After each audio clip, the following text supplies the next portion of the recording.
দুর্গাপুজো চলাকালীন লবঙ্গ দিয়ে যদি আপনি এই টোটকাটি করতে পারেন যে কোনো একটি দিন বা প্রতিদিন, তাহলে কিন্তু আপনার জীবনে অর্থ কষ্টের দূর হবে, সমস্যাটা দূর হবেই। কারণ আমরা প্রত্যেকেই জানি প্রতিটা ভোগে মা দুর্গার লবঙ্গ ব্যবহার করা হয়, একটি করে লবঙ্গ দেবেন প্রতিটা ভোগে দেওয়া হয়। এছাড়া মলি সুতোতে 108টা লবঙ্গকে বেঁধে কিন্তু মাকে অর্পণ করা হয়।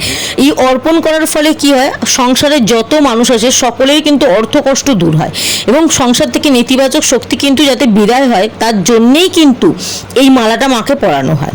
তবে আপনিও যদি এই কাজটি করতে পারেন তাহলে কিন্তু খুব শুভ ফলাফল আপনার জীবনে আসবে। কি করবেন, একটা মলি সুতো আনবেন এবং 108টা লবঙ্গ আনবেন, যেন প্রতিটা লবঙ্গর মধ্যে ফুল থাকে। সেই লবঙ্গগুলো এনে আপনি মলি সুতোতে বেঁধে আপনি দুর্গাপুজোর 4টে দিনে এই কাজটি করতে পারেন, মাকে অর্পণ করে আসতে পারেন। অথবা যে কোনো একটি দিন যদি আপনি মা দুর্গার পুজোর সময় সেই লবঙ্গের মালাটা মাকে পরাতে পারেন, নিয়ে যেতে পারেন, অর্পণ করতে পারেন, তাহলে আপনার জীবনে নানা রকম অর্থের কষ্টের সমস্যা কিন্তু দূর হবে।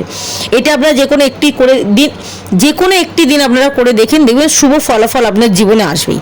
এছাড়া লবঙ্গ দিয়ে আরেকটা টোটকা আপনি করবেন, প্রতিদিন করবেন। 4টে দিন যে দুর্গাপূজা আছে 4টে দিন তো করাটা অত্যন্ত জরুরি। এছাড়াও যদি আপনি মনে করেন পুরো বছরটা করতে পারেন, একটা মাটির পাত্র বলছে যাতে আমরা ধুনো দিই, সেই ধুনুচি নেবেন, তাতে 2টো কর্পূর 2টো লবঙ্গ নেবেন, 2টো লবঙ্গর মাথায় যেন ফুল থাকে এবং সেটিকে পোড়াবেন। পোড়ানোর পর জ্বালানোর পর আপনি মায়ের সামনে আরতি করবেন। আরতি বলতে আপনার মন্দির আছে বা ঠাকুর ঘর আছে বা যেখানেই ঠাকুর রাখেন না কেন, সেখানে যে সমস্ত ঠাকুর আছে, দুর্গা ঠাকুরেরও মূর্তি থাকতে পারে, যে কোনো ঠাকুরের মূর্তির সামনে আপনি সেটাকে দেখাবেন এবং পুরো বাড়িতে ওই ধোঁয়াটা কিন্তু আপনি চালিয়ে দেবেন।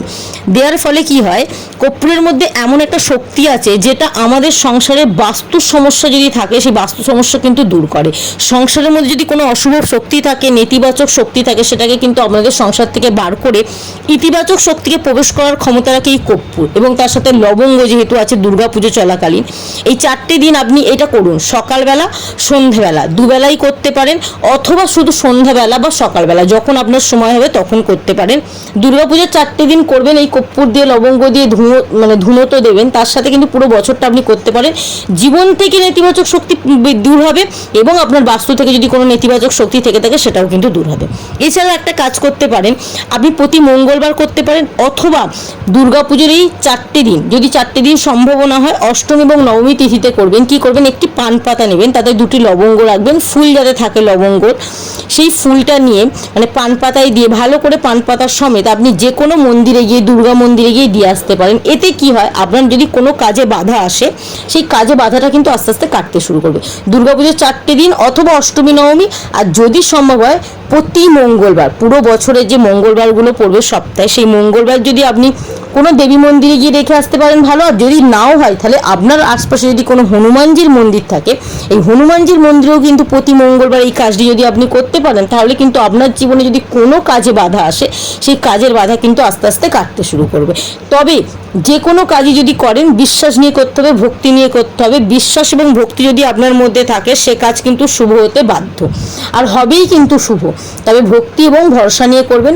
দুর্গাপুজো যেহেতু চলছে শুভ তিথি, শুভ তিথিতে যে কোনো শুভ কাজ কিন্তু আমাদের জন্য অত্যন্ত শুভ হয়ে ধরা দেয়। দুর্গাপুজো চলাকালীন যে কোনো শুভ কাজ করলে সেটা কিন্তু অত্যন্ত শুভ হয়।